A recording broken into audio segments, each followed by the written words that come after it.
Salut les gars, j'espère que vous allez bien, on se retrouve aujourd'hui pour une nouvelle vidéo. Et aujourd'hui, on va du coup aborder différents trades que j'ai pu prendre en ces débuts de semaine. Je pense que c'est intéressant de faire des vidéos comme ça, d'accord, parce que j'en ai vraiment jamais fait.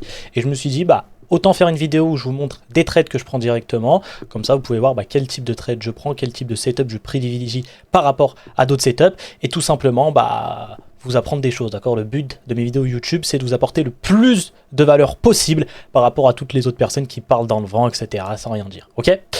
Aussi, il faut savoir une chose, c'est que ma formation, elle est ouverte, d'accord. Il faut savoir que le prix de la formation, aujourd'hui, il est très bas. La prochaine ouverture de cette formation, le prix, il va soit doubler, soit tripler, mais en tout cas, il va obligatoirement doubler parce que voilà, il y a beaucoup de valeur dans cette formation. Je ne suis pas tout seul à travailler dedans. Donc ceux qui veulent rejoindre la formation, les liens, ils sont en description. Ok, le site pour la rejoindre, il est en description.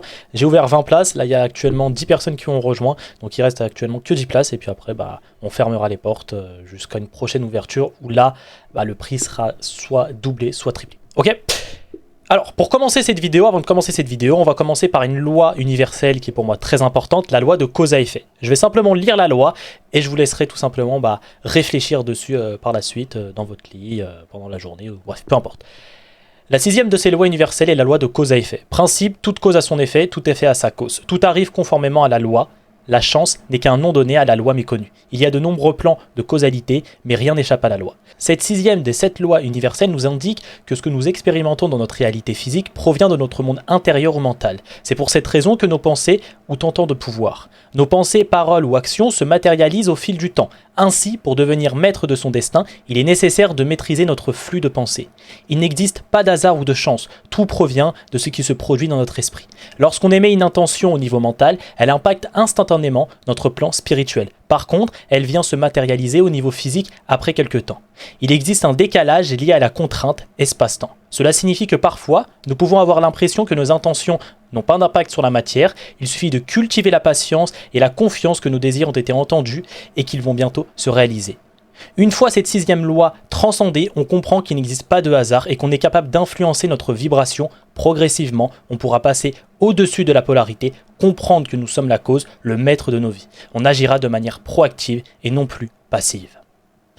À vous de réfléchir sur cette loi. Moi, en tout cas, je l'ai compris à 100% et c'est ce qui permet d'avoir confiance en qui je vais devenir dans 10 ans ou dans 5 ans, d'accord. Parce que avant de devenir un trader rentable, ici, vous voulez devenir trader rentable, il faut se comporter comme un trader rentable et penser que vous êtes rentable.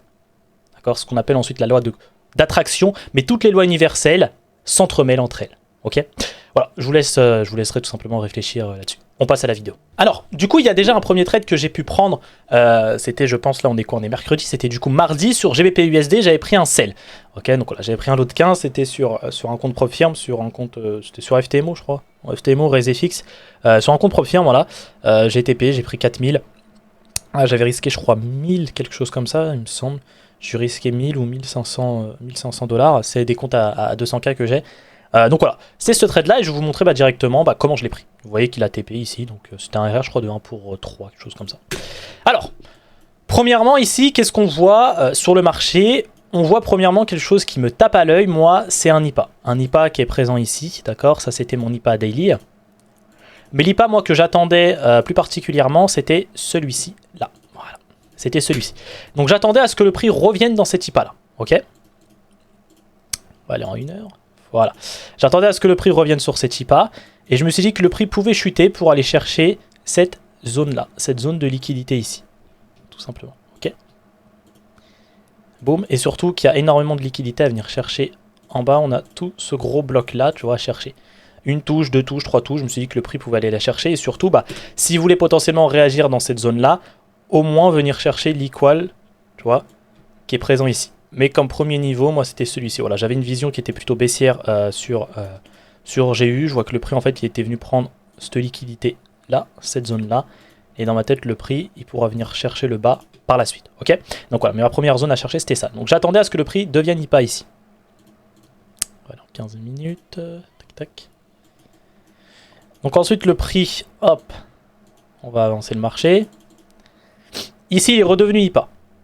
À ce moment-là, le prix est devenu IPA. Donc c'était pour moi une intention pour moi à chercher potentiellement une vente. Parce qu'il faut savoir une chose, c'est que voilà, pour que le prix continue sa traîne, il faut qu'il soit IPA, d'accord. Si le prix, il vient, il me fait ça,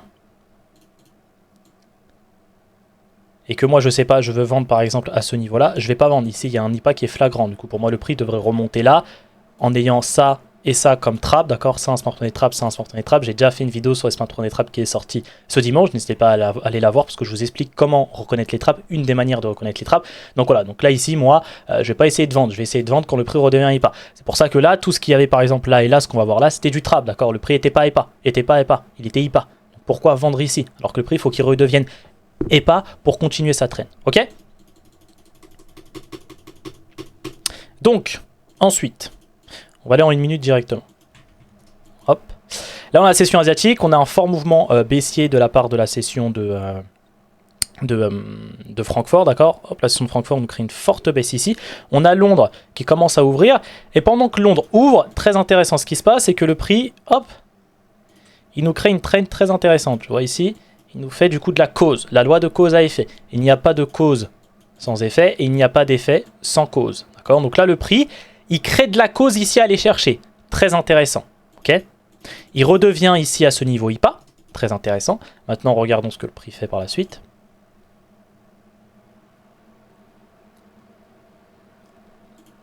Voilà ce qu'il fait. Alors ici, ce qu'on peut voir ici, c'est que déjà le prix, il nous crée plusieurs zones de trappe à ce niveau-là. Moi, je pense surtout à cette zone-ci, là, à partir de 13h, 14h, tu vois, pendant l'ouverture de la session US. Là, le prix, à ce niveau-là, il nous crée du trap. Il y a beaucoup de gens qui ont sûrement dû se faire piéger sur cette zone-là. Tu vois, ici, on a un petit breaker block. Et beaucoup de gens ont dû se dire que là, ici, on a dû avoir l'accumulation. Et là, on a dû avoir la manipulation pour que le prix parte. Sauf que là, non, malheureusement, non, c'est pas ce qui se passe. Du coup, comme premier niveau, moi, j'avais cette zone-là de trap. Et pour moi, tout ce qui allait être là aussi, ça allait être du trap. Tout ce qui allait présenter ici, ça allait être du trap, ça allait être du trap. Enfin, tous les lots ici allaient être du trap. Genre pour moi, tout ça, là, ça allait être du trap. Là, il est quelle heure? Il est 16h. L'heure de 16h, c'est un timing qui est extrêmement intéressant dans le Daily Cycle. Généralement, lorsqu'on l'a Londres et New York qui sont haussiers, généralement la session de la London Close, d'accord, la London Close généralement va être un retracement de cette journée-là. Et là, c'est typiquement ce qu'on a. Donc, on a la session de Francfort ici qui vient nous chercher la liquidité, d'accord, qui vient nous chercher de la cause ici sur le côté. C'est ce qui initie tout ce mouvement haussier-là. Le prix ici, il crée de la cause. Et pendant la session de Londres et pendant la session de New York, on voit que le prix monte. Donc, généralement, la session de la London Close va être un retracement de celle-ci.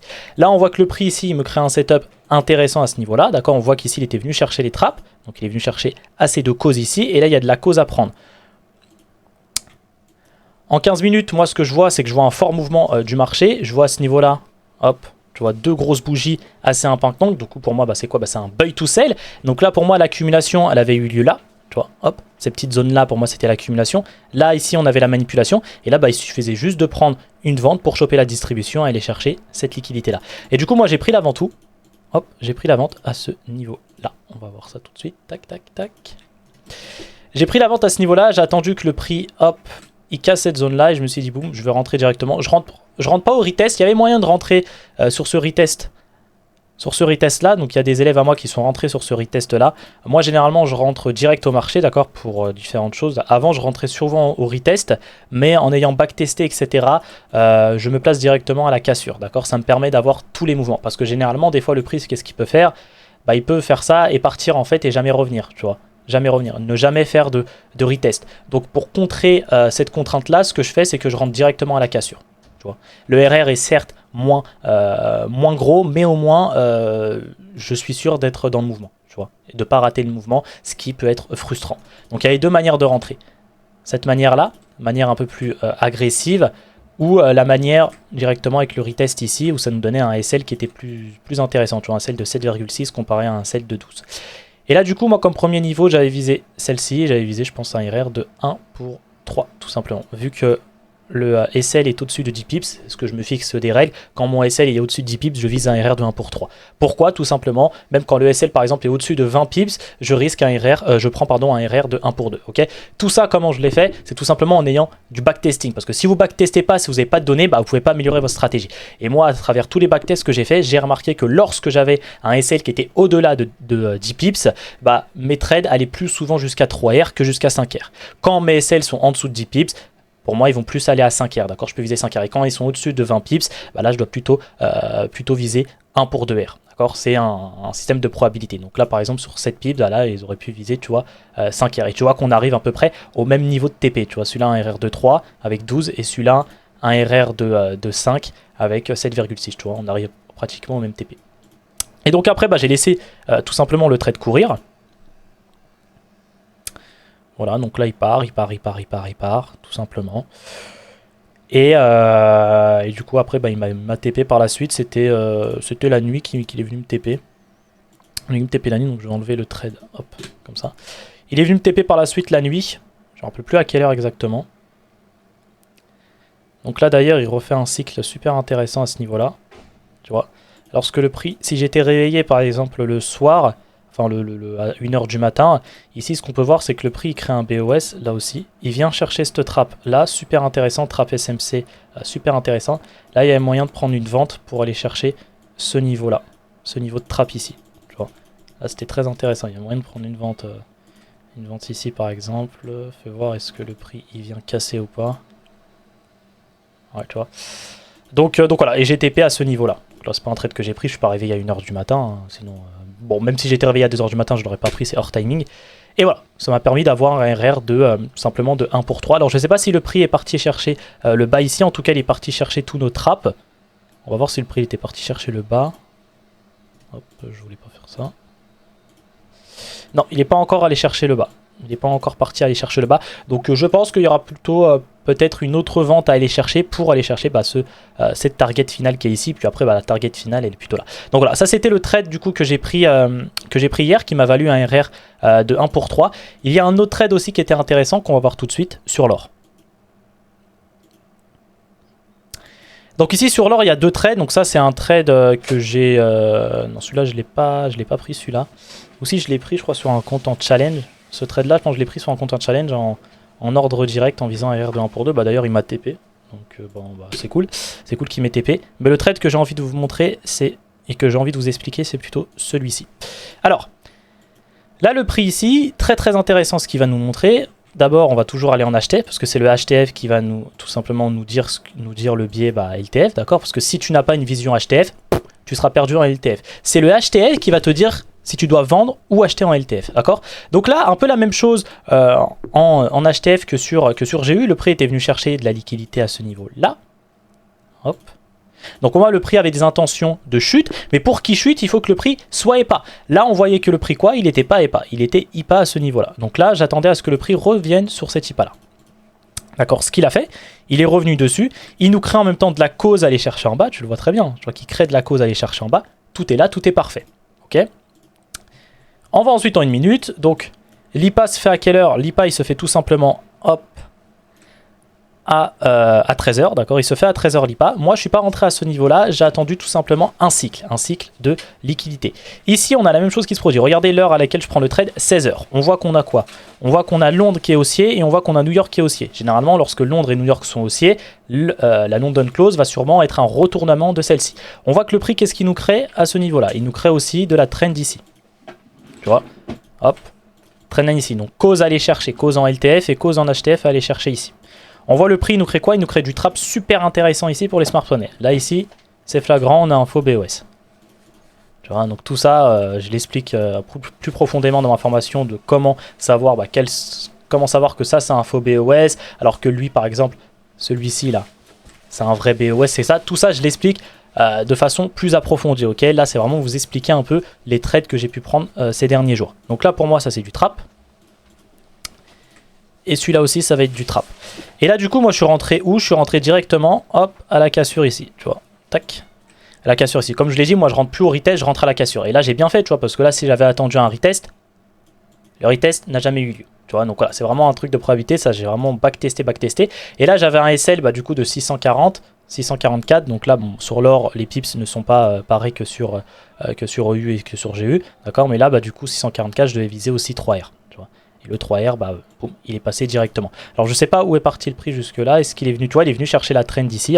Et donc voilà, ça me donnait un super setup. Donc c'était un super setup à prendre sur l'or. Il y a d'autres élèves aussi qui ont réussi à le prendre. Mais voilà, franchement c'était un très très beau trade. Et donc là un peu la même chose qui s'est passé ce matin. En fait le prix, pourquoi j'ai chopé une vente. En fait j'ai chopé la vente un peu tard. J'aurais voulu choper la vente à cette cassure là, mais j'étais pas devant le graphique. Donc j'ai réussi à choper la vente que sur le retest ici, tu vois là. Donc le prix est bien parti, d'ailleurs il m'a TP, donc ça c'est cool. Ça c'est super. Donc là le prix revenait en fait dans hop, cette zone là qui est pour moi une zone valide, parce que cette zone là elle est issue d'un cycle de liquidité, et puis on n'est jamais revenu dedans. Tu vois que là l'inducement, l'inducement il est là, donc j'ai jamais eu le prendre. Et là il y a eu pareil, il y a eu un cycle. Faux BOS ici, Smart Money Trap là, Buy to Sell magnifique, Smart Money Trap là, donc là faux BOS, Smart Money Trap, Buy to Sell, donc là on a notre accumulation ici, là notre manipulation, et là notre distribution. Donc là si je voulais vraiment choper l'entrée, la meilleure entrée, tu vois, parce que là je suis rentré comme je t'ai dit un peu en retard ici en vente, ça aurait été de prendre le trade, hop, directement à la cassure ici, en plus qu'on voit que le prix, il vient prendre la liquidité là, donc ça c'est intéressant. Mais là voilà, ça aurait été un trade comme ça, en mettant son SL là, pas besoin de le mettre là, parce que là, ça c'est un vrai high. Pourquoi c'est un vrai high? Parce qu'il prend de la liquidité, contrairement à eux qui ne prennent pas. Et là, du coup, ça aurait été 409, pareil, un RR de 1 pour 3, et tu vois, j'aurais TP, donc voilà. J'étais pas devant le graphique à 11h, je devais accompagner quelqu'un chez le médecin, c'est pas grave, il n'y a pas d'excuse, c'est de ma faute, j'aurais dû mettre des alertes. Enfin bref, mais j'ai quand même réussi à choper 2R sur le retest, donc tant mieux. Donc voilà un peu les différents trades. Je sais pas s'il y avait un trade aussi sur EU. Ouais, il y avait ce trade là sur EU, la même dynamique, sauf que celui-là, si je l'avais pris, il aurait BE. Il aurait BE, parce que je me serais placé à BE. Donc je l'ai pas pris celui-là, j'ai pris celui-là sur l'or, celui-là ici aussi, tu vois, sur le retest, et celui que je vous ai montré du coup sur GU ici. Donc voilà. J'espère que ce type de vidéo vous plaît un peu, où je vous montre les différents trades que j'ai pris pendant la semaine. Si je vois que ce genre de vidéo plaît et que vous le mentionnez beaucoup en commentaire, j'essaierai de faire tous les mercredis une vidéo sur les trades que j'ai pris, que ce soit des BE, que ce soit des SL. Là, pour le coup, c'est des TP, mais voilà, si c'est des BE, si c'est des SL, je vous les montre. Hein. Le but, c'est d'être le plus transparent possible. Donc si ce genre de petite vidéo vous plaît, vous me le dites, et puis moi, j'essaierai de faire une vidéo comme ça tous les mercredis, où je vous montre les trades que j'ai pu prendre la veille ou la semaine d'avant. Voilà. Donc j'espère que ça vous aura plu. Sur ce, nous on se retrouve pour une prochaine vidéo. Je vous souhaite une bonne semaine de trading. Faites attention sur les marchés, d'accord. Respectez votre plan, respectez votre stratégie. Ne tradez pas tout simplement de façon émotionnelle. Contrôlez-vous. Et puis ça le fera. Bonne semaine à vous.